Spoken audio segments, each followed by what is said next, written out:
जब कौमी शऊर तवीज़ बन जाए और आज़ादी सिर्फ तराना रह जाए, तो समझ लो कौमें झंडे से नहीं नज़रिए से बेवतन हो जाया करती हैं। सदरे अली वक़ार, हमने एक वतन हासिल किया मगर नज़रिया कहीं खो दिया।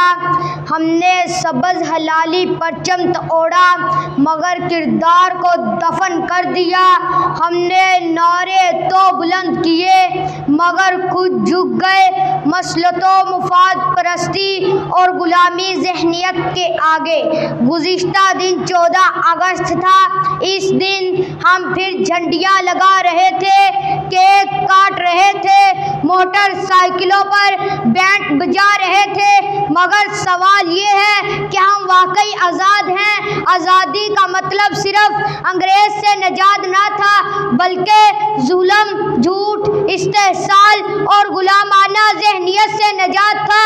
याद रखें, कौमें बंदूक से आज़ाद नहीं होती, सोच से आज़ाद होती हैं। और हमारी सोच आज भी झूठ की मोहताज, करप्शन की गुलाम और गैरत से महरूम हो चुकी है। जनाबे वाला, पाकिस्तान एक जोग्राफिया नहीं, ये एक नज़रिया है, एक अकीदा, एक वादा। पाकिस्तान का मतलब क्या? ला इलाहा इल्लल्लाह। लेकिन आज हमने इस वतन को सीजनल सेलिब्रेशन बना दिया है। कहाँ गए वो वादे? कहाँ है इस्लामी फलाही रियासत? कहाँ है अदले उमर और हिल्मे उस्मान? कहाँ है वो निज़ाम जिसके लिए यह खित्ता हासिल किया गया था? सामीईन मुकर्रम, अभी चंद दिन पहले सवात में एक पूरा खानदान दरिया में डूब गया। कोई रेस्क्यू, कोई सहूलत, कोई इकदाम ना था। एक माँ, एक बाप, 2 मासूम बच्चे बह गए उस दरिया में जिसके लिए हमारे वादों की लाश तैर रही थी। लेकिन हम चुप हैं। क्यों? क्योंकि हम सिर्फ तस्वीरें पोस्ट करते हैं, दुआएं लिखते हैं, अमल नहीं करते। यही वजह है कि हम बिखर रहे हैं, टूट रहे हैं और फिर भी जश्न मना रहे हैं। तस्वीर मुकम्मल तारीख नहीं। तोबा टेक्सिन जैसे शहरों में अफसरान मौजूद हैं जिनके दिलों में कौम का दर्द, जहन में इस्लाह की फिक्र और हाथों में अमल की ताकत है। DPO साहब, डिप्टी कमिश्नर साहब जैसे लोग निज़ाम की वो सांसें हैं जो अभी तक जिंदा हैं। यही वो उम्मीद है जिसे जलता हुआ चिराग समझकर हमें अंधेरे में फैलाना है।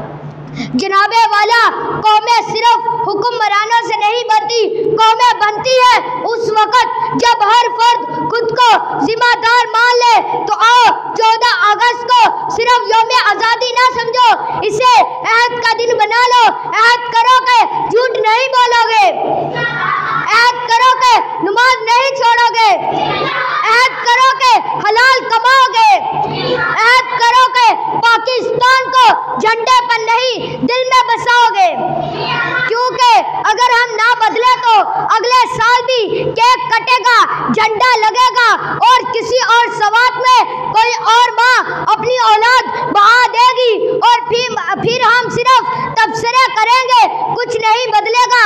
लिहाजा अब वक्त है बदलने का, जागने का, लड़ने का अपने अंदर के दुश्मन से।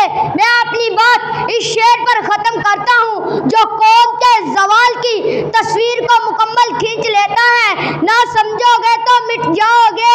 ए पाकिस्तान वालों, तुम्हारी दास्तां तक ना होगी दास्तानों में, तुम्हारी दास्तां तक ना होगी दास्तानों में। पाकिस्तान जिंदाबाद, इस्लाम पाइंदाबाद।